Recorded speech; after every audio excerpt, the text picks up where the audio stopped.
Petroleum ഉൽപ്പന്നങ്ങളുടെ വില വർദ്ധിക്കാൻ സാധ്യത. ഏത് നിമിഷവും വില വർധനവ് പ്രാബല്യത്തിൽ വരുമെന്നും റിപ്പോർട്ടുകൾ. സാധാരണക്കാരെ സംബന്ധിച്ചിടത്തോളം ഇന്ധനവില വർധനവ് അവരുടെ ജീവിത രീതിയെ തകിടം മറിക്കുമെന്നുറപ്പാണ്.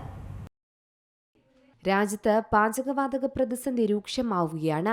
ഇറാൻ യുദ്ധത്തിന്റെ പശ്ചാത്തലത്തിൽ പെട്രോൾ ഡീസൽ വിലകൾ കുത്തനെ കൂടുമെന്ന ആശങ്കയിലാണെന്ന് പൊതുജനങ്ങൾ. കഴിഞ്ഞ ദിവസം പാചകവാതകത്തിന്റെ വില കൂട്ടിയതോടെ എണ്ണവിലയും കൂടുമെന്ന് ഇവർ ഉറപ്പിക്കുകയാണ്.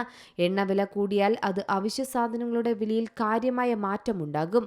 മാത്രമല്ല, ഇത് ജീവിത ചെലവ് താങ്ങാനാവാത്ത അവസ്ഥയിലേക്ക് എത്തുകയും ചെയ്യുമെന്നാണ് ഈ ആശങ്കയ്ക്കുള്ള പ്രധാന കാരണം. രാജ്യത്ത് പാചകവാതക പ്രതിസന്ധി വർദ്ധിക്കുന്ന സാഹചര്യത്തിൽ പെട്രോളിയം ഉൽപ്പന്നങ്ങളുടെ വില വർദ്ധിക്കാനും സാധ്യതയുണ്ട്. ഇതുമായി ബന്ധപ്പെട്ട് ഇന്ത്യൻ ഓയിൽ കോർപ്പറേഷൻ കൂടുതൽ നടപടികൾ തീരുമാനിച്ചു. വില ഏതു സമയം ഉയർത്തുമെന്ന് ചൂണ്ടിക്കാണിച്ച വിതരണക്കാർക്ക് ഇവർ കത്തയച്ചിട്ടുണ്ട്.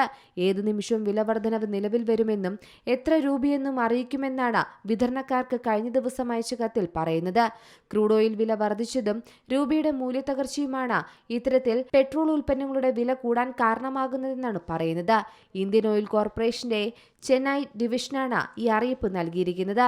കൂടാതെ ഭാരത് പെട്രോളിയവും HP-യും കൂടുതൽ നിയന്ത്രണങ്ങൾ ഏർപ്പെടുത്തിയിട്ടുണ്ടെന്നാണ് റിപ്പോർട്ടുകൾ വരുന്നത്. കേരളത്തിലെ LPG ഉപയോഗത്തിലും നിയന്ത്രണം ഏർപ്പെടുത്തിയിട്ടുണ്ട്. പ്രത്യേകിച്ച് ഹോട്ടൽ മേഖലയിൽ ഉപയോഗിക്കുന്ന കൊമേഴ്ഷ്യൽ സിലിണ്ടറുകളുടെ ലഭ്യതയിലും കുറവ് തന്നെയാണ് ഇപ്പോൾ കാണിക്കുന്നത്. LPG ഡിസ്ട്രിബ്യൂഷൻ ഫെഡറേഷൻ വിതരണക്കാർക്ക് കൂടുതൽ കത്ത് ലഭിച്ചു എന്നാണ് പറയുന്നത്.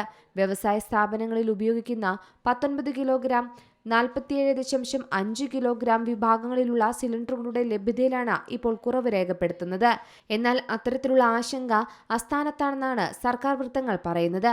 കേന്ദ്ര സർക്കാരിന്റെ ദീർഘവീക്ഷണത്തോടെയുള്ള പദ്ധതികളുടെ ഫലമാണിതെന്നും അവർ പറയുന്നു. നിലവിൽ ഇന്ത്യയിൽ 250 ദശലക്ഷം ബാരൽ എണ്ണയുടെ കരുതൽ ശേഖരമുണ്ടെന്നാണ് കണക്കുകൾ വ്യക്തമാക്കുന്നത്. കുറച്ചു നാളുകളായി ഇന്ത്യയിലെ എണ്ണവില സ്ഥിരമായാണ് നിൽക്കുന്നത്.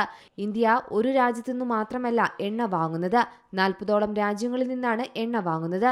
അതിനാൽ തന്നെ വ്യത്യസ്ത പാതകളിലൂടെയാണ് ഇന്ത്യയിലേക്ക് എണ്ണ എത്തുന്നത്. എന്നാൽ ഹോർമൂസ് പാതയേക്കാൾ ഇതിന് ചെലവ് കൂടുതലാകുമെന്ന് മാത്രമാണ് മറ്റൊരു കാര്യം. എണ്ണയുടെ കരുതൽ ശേഖരം ആവശ്യത്തിലധികമുണ്ടെങ്കിലും പാചകവാതകത്തിന്റെ കാര്യം അങ്ങനെയല്ല. എണ്ണയേക്കാൾ താരതമ്യേന കുറഞ്ഞ സ്രോതസ്സുകളാണ് രാജ്യത്തുള്ളതെന്ന് ഓർക്കണം. എന്തായാലും ഇറാൻ യുദ്ധത്തിന്റെ പശ്ചാത്തലത്തിൽ പെട്രോൾ ഡീസൽ വിലകൾ കുത്തനെ കൂടുമെന്ന ആശങ്ക ജനങ്ങളിൽ നിന്നും ഒഴിയുന്നില്ല.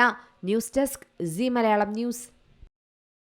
ഏറ്റവും പുതിയ വാർത്തകളും വിശേഷങ്ങളും വിരൽത്തുമ്പിലറിയാൻ സീ മലയാളം ന്യൂസ് എല്ലാ ഡിജിറ്റൽ പ്ലാറ്റ്ഫോമുകളിലും ലഭ്യം.